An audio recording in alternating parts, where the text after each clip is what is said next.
So in this video lecture we'll see about JSON. JSON is standing for JavaScript Object Notation. It is not only limited to JavaScript, even though the name says it can access XML also. Like XML, JSON is a data serialization format. It provides a more concise format than that of XML. So one of the advantage of JSON is many of the rest of the web services encode their return data in JSON format instead of the XML, and it's a recent technology than that of the XML as well. So we'll see one example of XML object, how it can be written in JSON. So we have seen this code in XML already. Artist is one element. In that, name is written, nationality is embedded, and then we have closed it. Right, so this can be written in a simple way like this also. We can represent it in the form of an object.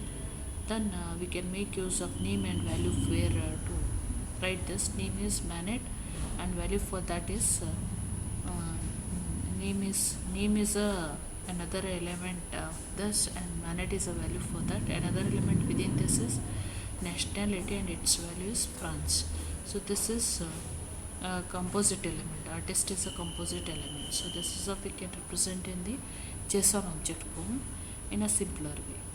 So this into this particular XML which we have already into a JSON object. So we'll see here. So we had paintings as an element, right? So which is having more than one element. So opening bracket, square bracket is used. So it has ID as one of the inner element and its value is 290, title its value, and within that we have another composite element as artist, and which is including two more elements, name and nationality, that we are showing with their respective values. Then we have placed a comma to indicate the end of the artist, and we had another element as year with its value, and one more element as medium. So after this we have closed this outermost curly bracket and followed by a comma. Same information is repeated 3 times because we have 3 paintings with the different IDs, different titles, and other details. So this is how we can write a convert XML into a simple JSON as well. So how to use JSON in JavaScript, that we'll see here. So it is easy to make use of JSON format in JavaScript. Like you are already familiar with the variable declaration. So it begins with var a equal to, this is how we can do it, right? And then you can just this entire object is assigned to this, right? This part we have already said, this is assigned to a variable a of JavaScript. Then you can make use of JavaScript statements or the functions. Now it is converted into a JavaScript variable by the name a. So you can use a alert statement where you can just display all these values, a.artist.name, a.artist.nationality. This way you can access the inner elements of the object, JSON object also. So when the JSON information is contained within a string, then you can make use of a built-in function to transform the string containing into a JavaScript as well. So this is how it can be done. JSON pass text is used. Then you can just make use of a.artist.nationality. If it is other than text, you can just pass it to a text as well. And you can do mechanism to translate a JavaScript into a JSON string can also be done by using the function stringify.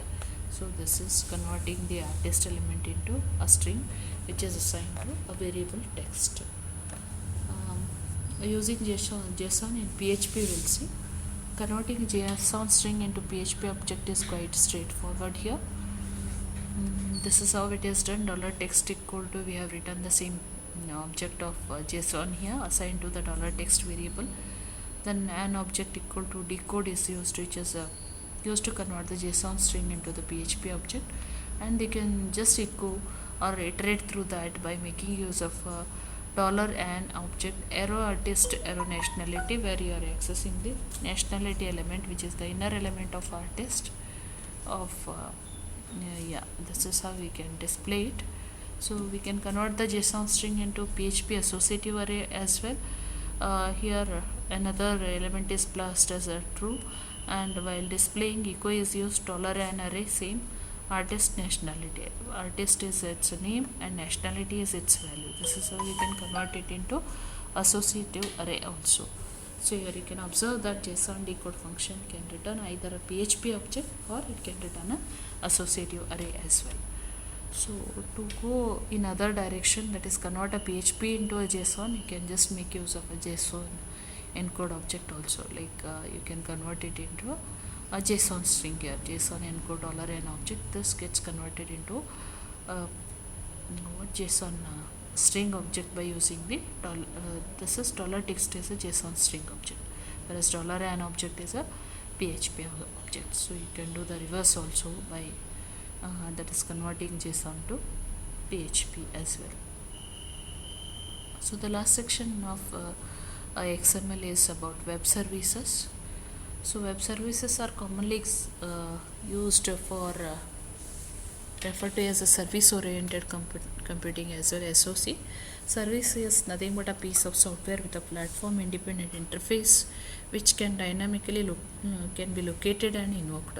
So web services are relatively standardized mechanism in which one software application can connect to and communicate with another software application using the web protocols. So this is about the overview of web services.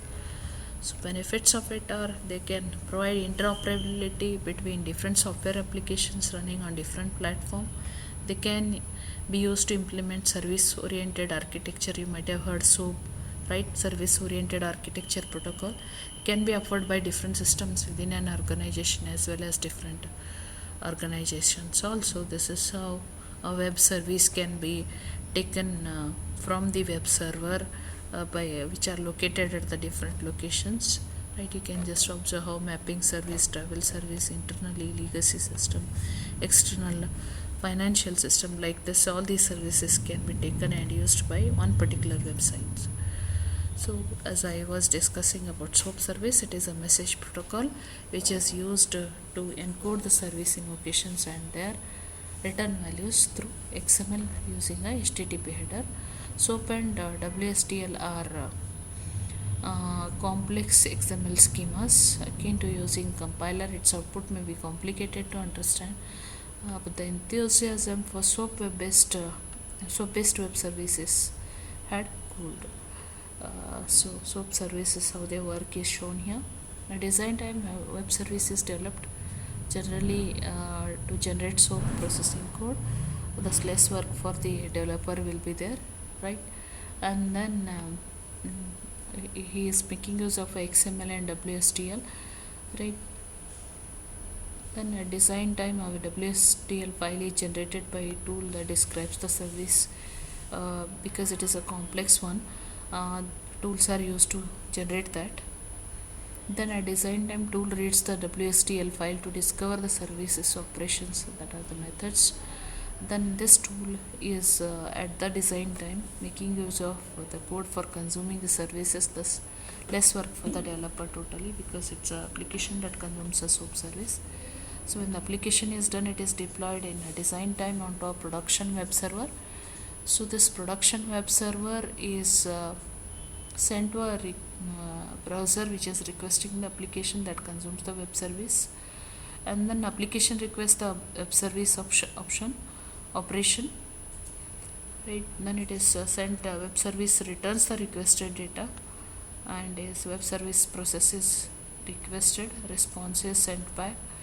Then the tool generated code passes the SOAP based XML. Then it is sent back in the form of a tool generated web service. An alternative to SOAP is REST, which stands for Representational State Transfer, where RESTful web service does away with the service description layer and needs no separate protocol for encoding the message request and responses. It is simply making use of HTTP URLs for requesting a resource or object and for encoding input parameters. The serialized representation of this object usually then returned to the requester as a normal HTTP response. rest appears to have almost completely disappeared.